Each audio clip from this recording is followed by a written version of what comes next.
Welcome to Letters to Louie with Abbey Algiers. Welcome back, Abbey. Thank you very much. Nice to have you back here in the month of February. A letter that you chose that your father wrote to his good friend Louie Fry deals with having to take care of maybe a family member as time goes on and the toll it takes on the family. Right. And he sent this letter, actually this happened in the 1960s, but he wrote this letter in early 2009, I think, yeah. Okay. Yeah. So let's go ahead with that and then we'll Okay. reflect back. All right.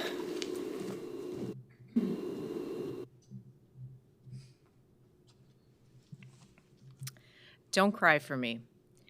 Dear Louie, so often after the fact, after the death, after the divorce, after the accident, the survivors, those interested in the tragedy, those who lend aid, those folks who have stood by and are left with nothing, and they're left with a real loss of spirit. Because one is empathetic, caring, and attentive, it doesn't guarantee peace and calmness after the loss. I well recall a 2 a.m. visit to the medical floor of a hospital. I was summoned by the charge nurse to attend a critically ill patient, a patient of one of the older physicians of the community. On arrival, I was greeted by the charge nurse, who was also the night nurse on duty. She was distressed and agitated. She had slurred speech and was not able to manage the floor, or for that matter, to manage herself. She was tipsy, she was drunk, and on duty. When approached as to her condition and the condition of the patient for whom I'd been called, she freely admitted that the patient was sleeping soundly and in no distress, but she, the charge nurse, could no longer go on. Fortunately, it was a quiet night, and a nurse from the ER was called to the floor for the remainder of the night. I spoke with the charge nurse and drove her home to the care of her husband. After a brief 15 minutes of discussion and arranging for an office consult the next afternoon, a Thursday, a golf day, I went home. That subsequent 2-hour visit was most revealing. Both the nurse and her cousin are long dead, having died in the 1960s. The story, however, has been repeated many times over. It seems as though the nurse's sister, a most competent secretary in a large company in Milwaukee, had, over the years, become an alcoholic. As her habit had grown, her dependency on her nurse sister had increased, and she moved to the home of the nurse, where she resided. Over the past 4 years, she had continued to work, play, and drink. She developed liver disease, lost her job, and moved in with her sister. In spite of support, encouragement, and eventual care, she had deteriorated and died of liver failure. She had never married. She had had an affair with her boss and had begun to drink when rejected. All of these matters had been shared with the sister, the nurse. Quiet accommodation to the developing pattern of her sister's alcoholism and resulting dependency and care had added to the burden of a philandering husband and a gambling son in the family of the night nurse. When her sister died, the loss and separation and a feeling of guilt for not doing enough had finally stressed her to the point of drink. Slowly, she had sought solace in a Manhattan before supper, then a brandy after supper, before her night shift, a thimbleful, and another on break time. On the night of the call, she had begun to worry about her ability to function appropriately and to fear for the patient's welfare. She feared for her actions and in desperation called for someone to rescue her, someone to bear part of the burden. The afternoon session ended at 3 o'clock.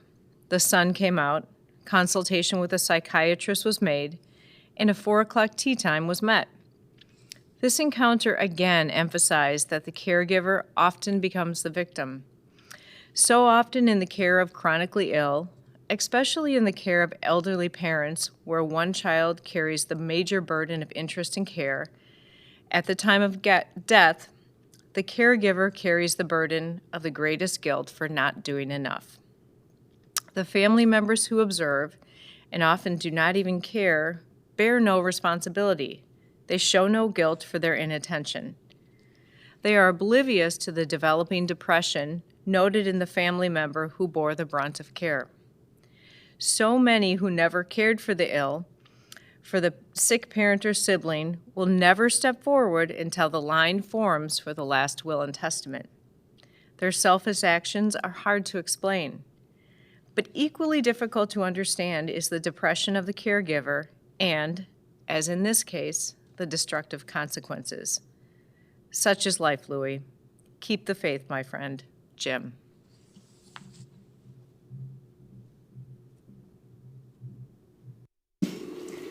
Again, a lot of his reflections are still relevant to Right. what is happening, and we haven't evolved enough yet to get past the addiction of alcohol. But definitely true in his statement of that the caregiver then becomes the victim themselves, not only because of the physicality of caring for someone, but the mental status and the mental degradation that happens during this whole process because it's a family member or if it's a very close friend, and watching them slowly kill themselves. Right, and it happens across the board in so many situations that Right. people aren't aware of. Right. And so when you came upon this letter, and I know that you have many to go through, Yeah. what was your thought with this for this month? Was there anything that just, we're past the holidays, and that Yeah. sometimes is, during the holidays can be depressing, but then after the holidays also because you're not as active and you're not seeing as many maybe family members or friends? I had two thoughts. One, when I first came across it was during dry January. So I know a lot of people were, giving up alcohol for January. The other thing I thought about was how my dad would write about how difficult the winter months are due to lack of sun. So the depression, that sets in. Right. So combined with what you said about the holidays being hard and maybe just leaving people feeling a little bit lonely, a little bit off, it just kind of reminded me to be on the lookout for people who might be like that night nurse and just kind of calling out for help, but, Right. silently suffering Right. Right. until Absolutely. something happens. Well, I'm so glad you brought this forward and Yeah. brought this out for all our viewers to hear. And again, very relevant to today and what's happening. Definitely. Yeah. Great memory. Thanks. Yeah. Yeah. And to our viewers, as always, thank you for watching.